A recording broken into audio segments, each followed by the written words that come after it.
শুভ সকাল বন্ধুরা, আশা করছি তোমরা সবাই ভালো আছো। আমিও খুব ভালো আছি। তো চলো এইভাবে দিনটাকে স্টার্ট করি। তো আজকে দেখো, মানে তোমাদেরকে দেখাই আমাদের আবাসনটা সপ্তাহে 2 থেকে 3 দিন ক্লিন করা হয়। আর অনেকটা বড় এরিয়া, তো তো সেই কারণে একটু সময় লাগে। তো ওর সাথে সকালবেলা একটু গল্প করলাম।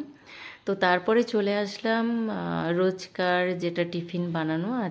কালকে যেহেতু আমার হাজব্যান্ড এসছে, তো ভাবলাম একটু সবজি পকোড়ায় খাওয়াই।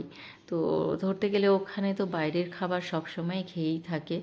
তো যতটা পারি এখানে আসলে একটু সবজি, অন্যান্য জিনিস যেগুলো খায় না সেগুলো, ঘরের জিনিস সেগুলো বানাই। তো আজকে ভাবলাম যে ও বললো যে অনেক দিন মুড়ি খাইনি। তো সেই কারণে একটু কুমড়োর পকোড়া, যেটা আমি প্রায়ই বানাই, তোমরা দেখেছো।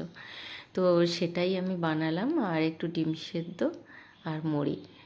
ও মানে হেয়ার কাট করতে যাবে, তো সেই কারণে ভাবলাম তার আগেই টিফিনটা খাইয়ে দিই, নাহলে বেলা হয়ে যাবে। তো বাচ্চাকে ডিম সেদ্ধ একটু দিলাম, কারণ আজকে ছুটির দিনে করে আমি দিই ওকে ডিম সেদ্ধ, নাহলে আর হয় না। তো চটপট দুজনকেই খেতে দিয়ে দিলাম, কারণ আমারও বেরোনোর আছে। তো সেই কারণে। তো আর একটা জিনিস, যেটা হচ্ছে ছোটোখাটো একটা গিফট ওর জন্য নিয়েছিলাম। তো আমি জানি এটা ওর লাগবে, তো সেই কারণেই নেওয়া। তো তখনও ও মিটিংয়ে ব্যস্ত ছিল, অনেকবার ডেকেছি। তো তারপরে ফাইনালি বলল যে দাঁড়াও। তারপরে এলো, এসে বলছে এটা কি। ও অবাক হয়ে গেছে, কারোর থেকে তো গিফট পায় না, তো সেই কারণে।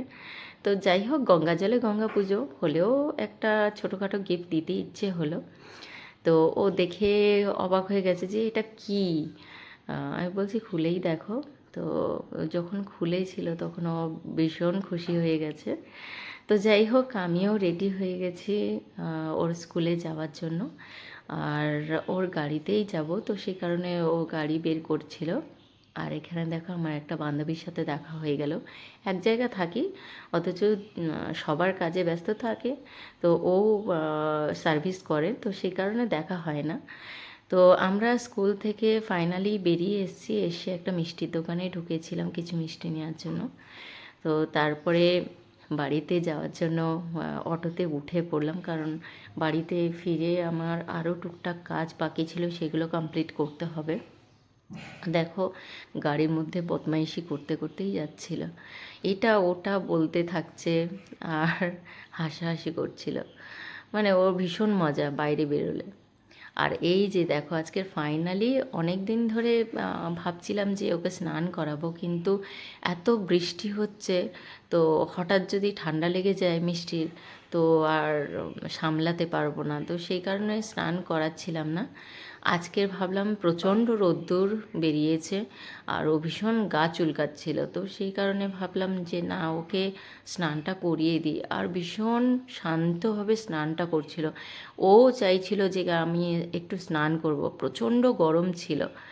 তো যখন আমি জলটা চালিয়ে দিয়েছিলাম, ও কোনো কিছু মানে চেঁচামেচি না করেই একটা জায়গায় চুপ করে মুখটা বাড়িয়েই স্নান করছিল। তো চলে এই পর্যন্ত, টাটা।